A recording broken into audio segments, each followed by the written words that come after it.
इस विशेष ज्ञान यात्रा में सभी का स्वागत है। आज हम एक बहुत ही अनूठे स्रोत की गहराइयों में उतर रहे हैं। हम बात करेंगे प्रभात संगीत की और खासतौर पर गीत संख्या 1187, जिसे श्री प्रभात रंजन सरकार ने रचा है। हमारे पास एक लेख प्रभात संगीत मानवता की दिव्य धरोहर के कुछ अंश हैं और हाँ, गीत 1187 के बोल तो हैं ही।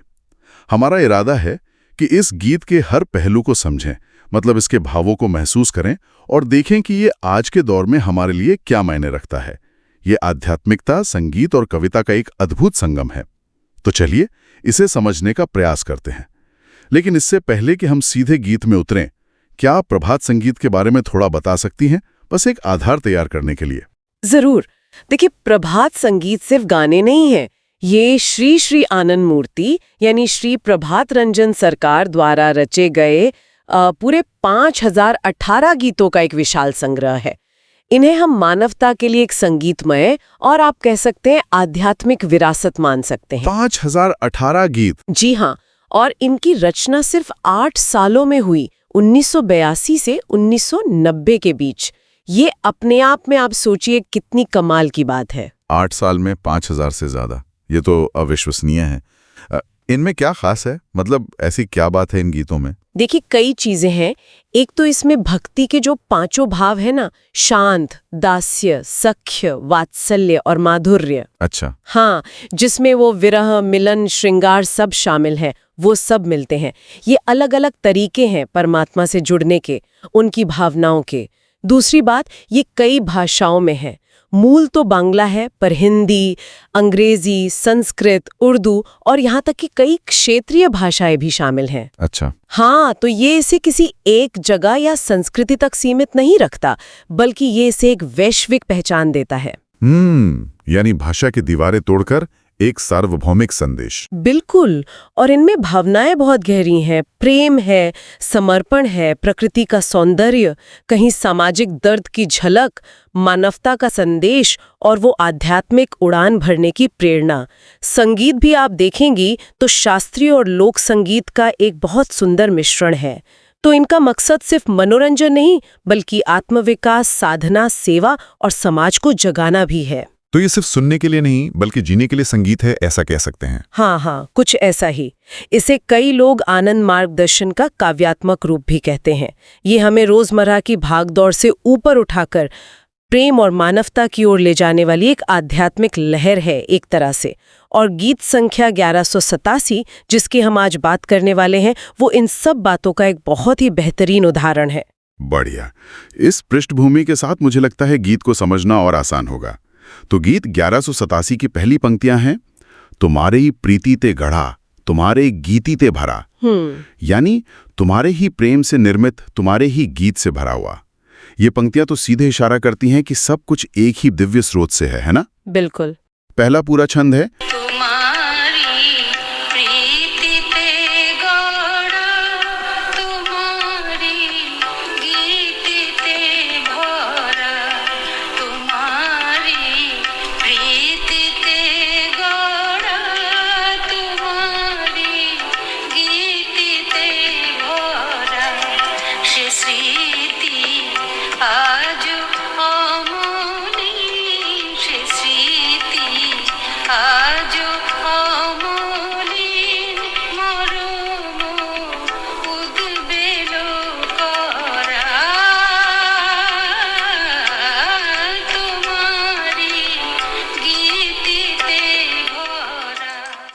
यहाँ तुम्हारे ही प्रेम से निर्मित और तुम्हारे ही गीत से भरा, इसका गहरा मतलब क्या हो सकता है? और वो कौन सी स्मृति है जो इतनी पवित्र, अमलिन है और दिल को ऐसे हिला देती है, मरम उद्बेल करा? जी, ये पंक्तियां सृष्टि के मूल तत्व की बात कर रही हैं। तुम्हारी प्रीति ते गड़ा का भाव है कि हर चीज, हर कण वो उसी एक सार्वभौमिक प्रेम या चेतना से बना है। जैसे आप सोचिए, अनगिनत लहरें होती हैं, दिखती अलग अलग है पर होती तो समुद्री है ना। हाँ। वैसे ही हर रचना उसी दिव्य प्रेम का ही रूप है। ये एक बहुत ही सकारात्मक और यूं कहिए एकीकृत दृष्टिकोण है कि सब कुछ जुड़ा हुआ है। ये तो आजकल की जो विज्ञान की सोच है उससे भी काफी मिलता जुलता है, जहां कहते हैं कि सब कुछ ऊर्जा के ही अलग अलग रूप हैं, एक मौलिक एकता है। बिल्कुल बिल्कुल। और तुम्हारे गीते ते भरा, इसका मतलब है कि ये सृष्टि सिर्फ पदार्थ नहीं है, इसमें एक संगीत है, एक लय है। जैसे ब्रह्मांड के नियम हैं, प्रकृति में दिखने वाले पैटर्न्स हैं, फ्रैक्टल्स जिन्हें कहते हैं, ऋतुओं का बदलना, ये सब उसी दिव्य गीत के सुरों की तरह है। इसमें एक सहज सुंदरता है, एक व्यवस्था है। और वो स्मृति जो दिल को छू जाती है, उसका क्या? हाँ, से स्मृति आजो अम्लिन मरम उद्बेल करा, ये हमारे अंदर उस दिव्य स्रोत से जुड़े होने की एक गहरी, एक सहज याद या समझ है। ये अम्लिन यानी शुद्ध है, त्रुटिहीन है, क्योंकि ये मौलिक सच है। और जब हमें इस जुड़ाव का एहसास होता है, ये स्मृति जागती है, तो ये हमारे अस्तित्व के केंद्र को, हमारे मरम को गहराई से हिला देती है। उद्बेल करा मतलब झकझोर देती है। जैसे कभी कभी होता है ना, प्रकृति की विशालता देखकर हम अवाक रह जाते हैं, या किसी कला या संगीत से एकदम गहरा जुड़ाव महसूस करते हैं। शायद वो अनुभव इसी बड़ी सच्चाई की याद दिलाते हैं। हाँ बिल्कुल, ये अनुभव उसी गहरी भावना को जगाते हैं। ये हमें याद दिलाते हैं कि हम किसी बहुत बड़ी चीज का हिस्सा है। तो ये पहला मुख्य विचार है कि सृष्टि प्रेम और संगीत की अभिव्यक्ति है, और इस सच्चाई को याद करना हमें अंदर तक जगा सकता है।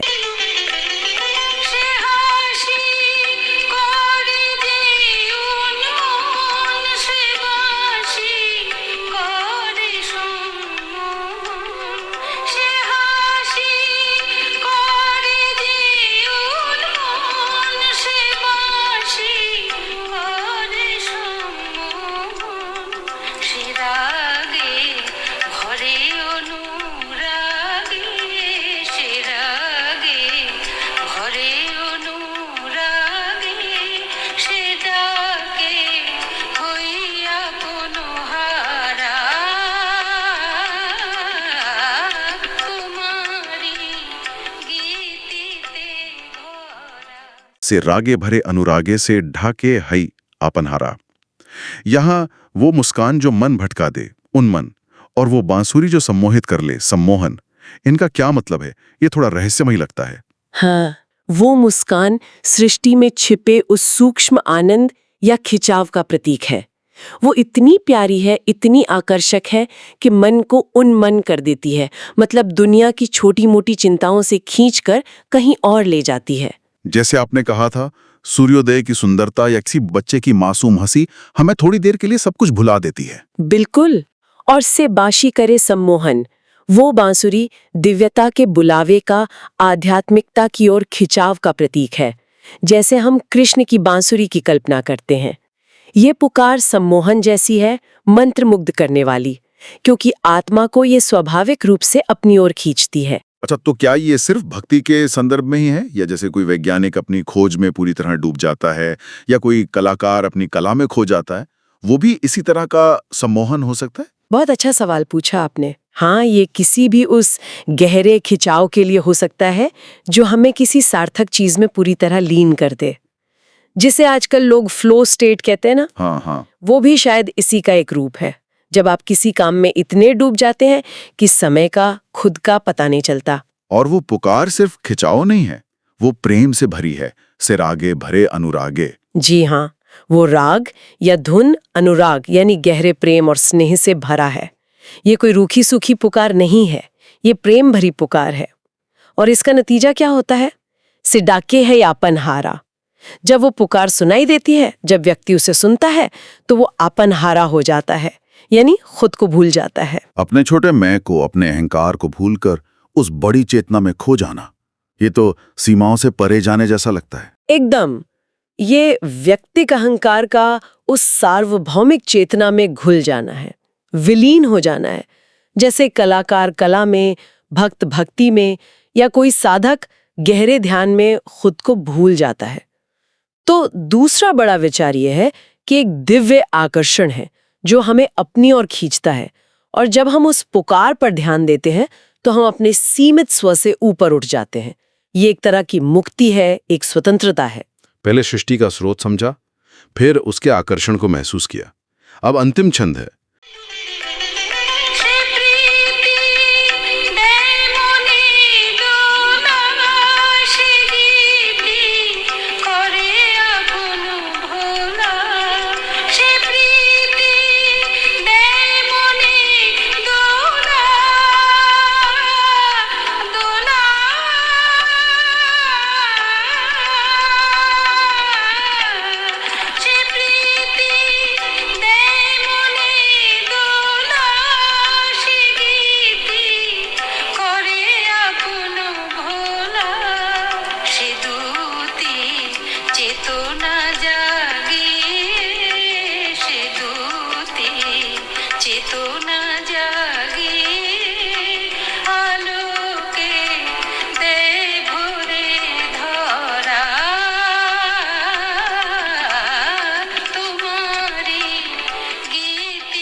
यहाँ प्रेम जो मन को झुलाए, गीत जो स्वयं को भुला दे, और फिर वो तेज जो चेतना जगाकर धरती को प्रकाश से भर दे।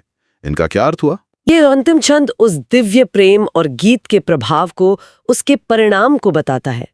से प्रीति दे मने दोला, वह प्रेम मन को दोला देता है, जैसे झूले का हल्का सा धक्का। मतलब ये प्रेम मन को जड़ता से उठाकर स्फूर्ति और आनंद देता है। ये हौसला बढ़ाता है, अच्छे काम के लिए प्रेरित करता है। जैसे कोई सकारात्मक विचार या कोई आंदोलन लोगों में नई ऊर्जा भर देता है। इस प्रेम में ऊपर उठाने की शक्ति है। हाँ, बिल्कुल। और से गिटे करे आपन भोला, वो गीत व्यक्ति को आपन भोला बनाता है, यानी खुद को भूलने वाला। ये आपनहारा जैसा ही है, पर शायद यहाँ अपनी छोटी चिंताओं और स्वार्थों को भूलने पर ज्यादा जोर है। अहंकार से मुक्ति पाना। जैसे किसी अच्छी कहानी या संगीत में हम खो जाते हैं और थोड़ी देर के लिए अपनी सारी परेशानियां भूल जाते हैं। सही कहा। और फिर सबसे महत्वपूर्ण पंक्ति आती है मेरे विचार में, से द्युति चेतना जागिए। वो द्युति यानी वह तेज, वो प्रकाश हमारी चेतना को जगाता है। उस दिव्य प्रेम, गीत या सौंदर्य का अनुभव हमारी जागरूकता को फैलाता है, हमें अज्ञान से जगाकर एक ऊंची चेतना की ओर ले जाता है। ये जागरण, ये कैसा दिखता होगा? शायद दुनिया को, खुद को और दूसरों को ज्यादा स्पष्टता से, करुणा से और जुड़ाव के साथ देखना। संभवतः यही। और इसका असर सिर्फ व्यक्तिगत नहीं होता। जी। देखिए आगे क्या है, आलोके दिए भरे धरा। ये जागी हुई चेतना पूरी दुनिया को, धरा यानी धरती, प्रकाश आलोके से भर देती है। अच्छा, यानी जो आंतरिक प्रकाश है वो बाहरी दुनिया को भी रोशन करता है। बिल्कुल, जैसे एक दिया जलता है तो आसपास रोशनी फैलाता है ना। हाँ। वैसे ही एक जागा हुआ व्यक्ति जिसकी चेतना जाग गई है, वो अपने कामों से, अपने विचारों से, अपनी मौजूदगी से ही दुनिया में सकारात्मकता, शांति और प्रेरणा फैलाता है। आप सोचिए, आज दुनिया में सचेतनता, माइंडफुलनेस, कल्याण, वेलबींग और सकारात्मक बदलाव पर इतना जोर क्यों दिया जा रहा है? शायद ये उसी आंतरिक द्युति को जगाने और फैलाने की एक सामूहिक कोशिश ही है। ये तो बहुत ही आशावादी और भविष्य की ओर देखने वाला विचार है। मतलब व्यक्तिगत जागरण से वैश्विक उत्थान तक की बात। हाँ, तीसरा और अंतिम मुख्य संदेश यही है कि ये दिव्य जुड़ाव सिर्फ एक व्यक्तिगत अनुभव नहीं है, बल्कि ये चेतना का जागरण है जिसमें पूरी दुनिया को रोशन करने की क्षमता है, एक सकारात्मक बदलाव लाने की शक्ति है। तो अगर इस गीत की पूरी यात्रा को देखें, पहले सृष्टि को प्रेम और संगीत के रूप में पहचानना, फिर उस दिव्य पुकार और आकर्षण को महसूस करना, और अंत में उस जुड़ाव से होने वाले चेतना के जागरण और दुनिया के रोशन होने को समझना, ये गीत सच में बहुत गहरा है। सही कहा आपने। संक्षेप में कहें तो ये गीत हमें याद दिलाता है कि प्रेम ही सबका आधार है। एक दिव्य आकर्षण हमें हमेशा अपनी ओर खींच रहा है, और उस आकर्षण को महसूस करने से न सिर्फ हमारी चेतना जागती है, बल्कि हम पूरी दुनिया में सकारात्मक बदलाव लाने की क्षमता रखते हैं। ये एक बेहद आशावादी, ऊर्जा से भरा संदेश है। और इसकी सरल भाषा इसे और भी खूबसूरत बनाती है, नहीं? मतलब ये आसानी से समझ आता है, पर इसके अर्थ इतने गहरे हैं। ये प्रभात संगीत की उस बात से भी जुड़ता है जो आपने शुरू में कही थी कि ये कला, आध्यात्मिकता और जीवन में गहरे अर्थ की तलाश को जोड़ता है। बिल्कुल, ये दिखाता है कि संगीत और भक्ति हमें कैसे ऊपर उठा सकते हैं, कैसे हमें अपने बेहतर स्वरूप की ओर ले जा सकते हैं। वाकई इस गीत की परतों को खोलना एक शानदार अनुभव रहा है। ये दिखाता है कि ऐसे स्रोतों में कितनी अंतर्दृष्टि छिपी हो सकती है। और इसी स्रोत से जुड़ा एक विचार शायद हम सबके मन में छोड़ सकते हैं सोचने के लिए। हाँ? कि गीत का अंत इस विचार पर होता है कि जागी हुई चेतना दुनिया को प्रकाश से भर देती है।